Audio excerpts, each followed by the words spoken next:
Hello everyone, and I welcome you all to this video titled Ancient Indian Science and Technology. This video is on one of the lectures delivered during the 6-day National Online Workshop on Ancient Indian Science and Technology AIST 2021 held in National Institute of Technology, Jamshedpur. In this video, I am highlighting the summary and takeaways of the lecture by Professor D.P. Mishra, Director, National Institute of Technical Teachers Training and Research. Professor Mishra expressed his views on ancient Indian agriculture, mathematics, architecture, metallurgy, and philosophy. It is said that Indian agriculture began by 9000 BC on northwest India as a result of early cultivation of plants and domestication of crops and animals. Indians worshipped plants and animals as these were considered essential for their survival. What is worth learning from ancient Indian agriculture is the synergy between nature and humans. There was minimal or no harm to the mother nature. In his slide, Professor highlighted the table depicting the research conducted by Furman Beer. You can see the difference in mineral content in the two different agricultural practices, namely the conventional agriculture practice followed today and the organic farming, which was followed by our ancestors. It is clear that conventional farming depletes the mineral content in our food. Then moving on to the irrigation system, Professor highlighted problems with modern irrigation system. You can see over here. Modern irrigation system leads to displacement of villages and poor and downtrodden people. These irrigation systems are quite expensive and maintenance problems are always there. There is always a threat to life of dams due to silting problems. There are reduction in agricultural land and agricultural production by the land taken by the dam system. The modern irrigation system also harms the marine life of the delta. There is pollution, there is artificial floods, and also habitat losses. Then moving on to the ancient irrigation system, do you know about the Grand Anicut? This structure was built at just downstream of the confluence of Kolidam and Kaveri River by Chola king Karikalan between 100 BCE to 100 CE. The area irrigated by the ancient irrigation network is about 69,000 acres. By the early 20th century, the irrigated area had been increased to about 1 million acres. This structure was renovated by the Britishers and this proved to be a great success. Now let's see what Mr. Arthur Thomas Cotton said. It was from them, the native Indians, we learned how to secure a foundation in loose sand of unmeasured depth. In fact, what we learned from them made the difference between financial success and failure. For the Madras River irrigations executed by our engineers have been from the first the greatest financial success of any engineering works in the world solely because we learned from them. With this lesson about foundations, we built bridges, weirs, aqueducts, and every kind of hydraulic works. We are thus deeply indebted to the native engineers. Now, moving on the ancient Indian mathematics. It is said that Indian mathematics emerged in the Indian subcontinent from 1200 BC until 18th century. Important contributors were scholars like Aryabhat, Brahmagupta, Bhaskara, and Varahamihir. The decimal system that we used today was first recorded in Indian mathematics. Concept of zero was given by Indian mathematicians. Besides this, the concept on negative numbers, arithmetic, and algebra developed in India. These mathematical concepts were transmitted to the Middle East, China, and Europe. Now, why am I displaying the quotes from the eminent researchers, physicists, and mathematicians? Please note the commonality. Direct says, God is a mathematician of a very high order and he used advanced mathematics in constructing the universe. Famous quote by Galileo Mathematics is the language in which God has written the universe. Next, Gibbs said mathematics is a language. Finally, note the last one, what Newman said. When we talk of mathematics, we may be discussing a secondary language built on the primary language of the nervous system. Now, this is what Professor displayed in his slides. The sloka goes like this. Yatha shikha mayuranam naganam manyo yatha tadvad vedang shastranam ganitam murdhani sthitam. It was written in Vedanga Jyotish by Lagad in 1200 BC. What it means is, like the crest of the peacock, like the gem on the head of a snake, so is mathematics at the head of all knowledge. And concrete building is a very important today. Now, how it is being done? Basically, we get this iron rod, and then the cement and the chips. All are basically made, and a lot of pollution has been made.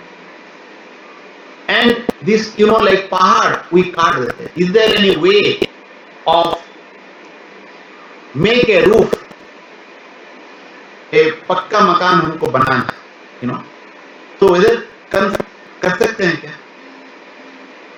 हमारा शास्त्र कहता है कि पहाड़ नहीं तोड़ना. मैं देखा हूं कि मेरे जीवन काल में जितना पहाड़ तोड़ा गया उसका कोई भरपोषण कर सकता है? Can anybody replace the mountains? Can engineering can make a mountain? Mountain should not be spoiled. Our Shastra says, not a single any literature I have not seen any country. Our Shastra says, Javat tishtati bhumandale sasaire vanakanana tavat tishtati mediniyam santati पुत्र संतति. तो उसका अर्थ क्या है? ये हमारे शास्त्र में कहते हैं कि जब तक वन कानन सशैले जो है तो उनको हम देखभाल करते रहेंगे, उनका नष्ट ना करें, तब तक ये धरती माँ सिर्फ मेरा नहीं, मेरे आने वाले पीढ़ी को भी देखभाल करती है. तो मतलब हम पहाड़, जंगल और नदी नाल, इसको हम नष्ट ना करें, ये प्रकृति है. लेकिन हम लोगों ने इतना मूर्ख है कि हम अपने माँ को नोच के खा रहे हैं और विकास का नारा देते हैं. ये विकास नहीं है, विनाश है. ये ऐसे विज्ञान, ऐसे टेक्नोलॉजी के द्वारा हम धरती को नष्ट करते हैं तो हम धरती में बोझ हैं. तो इसके लिए हम देखना पड़ेगा कि इसको हम, how can we make a roof house with brick only? Is there any technology? Yes. Let me tell you, I have gone to a place. I saw this technology was there maybe 200 years back, and this is basically in Shivrajpur temple in Kanpur. It is not a temple; it is a dilapidated condition. And let me tell you, when I entered into room, this could have been a national heritage, but unfortunately, this was abandoned on the bank of the river Ganges, and where the pigs and the dogs were residing. I was really very it was a great difficulties, it was a great problem for me to enter into this room and take some photo. And these are the bits, these are the technologies. Let me talk about the last wonder, what Professor Jha has talked about, iron pillar at Delhi, and it was basically being fabricated during Chandragupta II time. It was mounted on the Vishnupada temple in the honor of Vishnu on Mount Vishnupada. See, all the mountains were named after some god. Why? Because that should be protected. But unfortunately, it is spoiled. And this was being brought to Mahali. If I ask this question, how you can design? I have asked this question to a lot of engineering students. I want to design today and fabricate it. Can anybody tell me? And let me tell you, people always talking about big things, right? but they do not know how our ancestors manufactured such a very complicated, intricate design, and they have developed. Now, what does it mean? It means, if you look at this, is the inverted colors. Let me ask you a question. Why this inverted colors is there? Why they have made it, such a very decorative things, and these are very bland?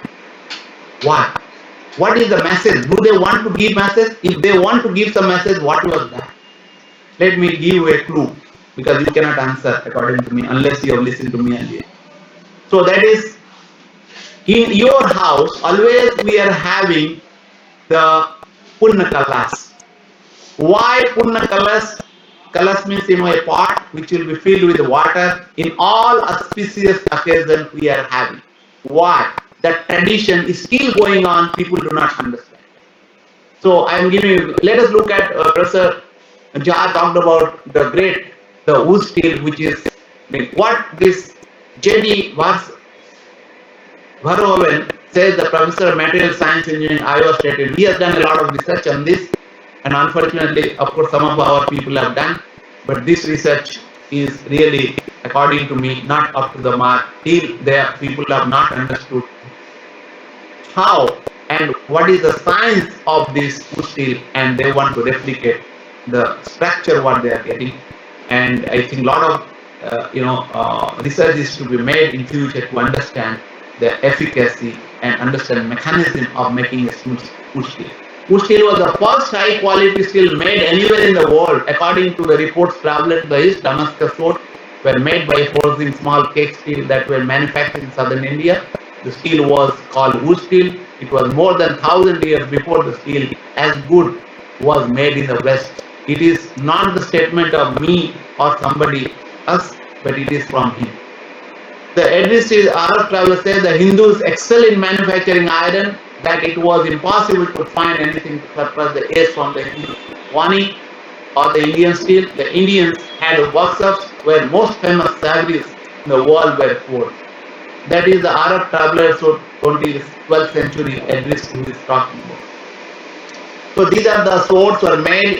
This is the helmet of wood steel, and I give tribute to Professor Al Balak Subramaniam, who is my great friend, who is no more, and I have taken from his book The Indian Iron, and he is really very great enthusiastic in the ancient Indian science and technology. And these are the body protectors of the made of wood steel. Wood steel is ultra high carbon steel exhibiting properties such as superplasticity and high impact strength. It qualifies as an advanced material in modern terminology, even for future. It's not for past, it's for future. It's not being understood. I have talked about in some other time. Let me talk about the Kedarnath temple. So if you look at before flash flood 2030, these are the temple, and a lot of structures are around. If you look at after the flash flood 2013, what happens to the other structures? All structures are gone into the Ganges, river Ganges, right? So what is this modern technology, and what is this is as old as what people say to the Adi Shankaracharya, who was first lifted this, and the stories goes that it goes back to the Yudhishthira, that this was developed by him during his era. So now question arises, what will we do?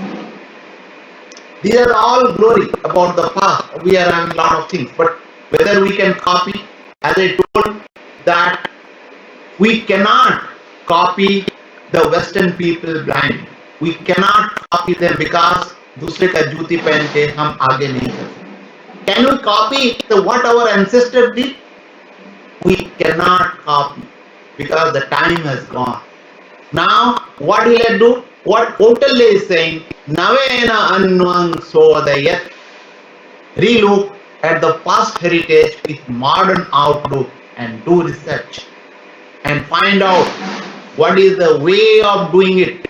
So that is the need of the hour, and for that people have to give the life. It is not a lip service what we can give. So let me conclude this with a quote from Judge Bernard Shaw. I like very much. He says the Indian way of life provides the vision of natural, real way of life. We veil ourselves with unnatural masks on the face of India as the tender expression which carry the mark of Creator's hand. Unfortunately, what Judge Bernard Shaw had diagnosed or had having in mind that the real way of life today, we Indians are worse than the Western people they will live, because they were living at the time with the unnatural mask. Our mask is much thicker than the Western people, and therefore we are away from the Creator's hand. And unless otherwise, you are at the live with the Mother Nature, you cannot be a scientist. You can be a pseudo scientist. You can be a delta scientist just for the making some livings. So those are the professions. Those are not scientists. Those are all I call them scientist class. So on the face of India are the tender expressions which carry the mark of Creator's hand. What he is saying, Judge Bernard Shaw, is that you have to live a true life of a human being, true to yourself. To become a good human being, then only you can do science. You can get the knowledge from the Mother Nature. You cannot do this mechanical way of snatching the things from the Mother Nature. The moral of the story is that we need to relook, revive, rejuvenate the ancient scientific, technological culture and heritage of our glorious motherland. Jai Hind, Jai Bharat, Sabko Namaskar. Finally, in his eloquent speech, Sir also added that Vedas means knowledge. Veda is tradition, the tradition of knowledge, and whatever is written in Vedas can be taken up, but we must not be confined to it only. So with this, I would like to thank the organizer of AIST 2021. Thank you.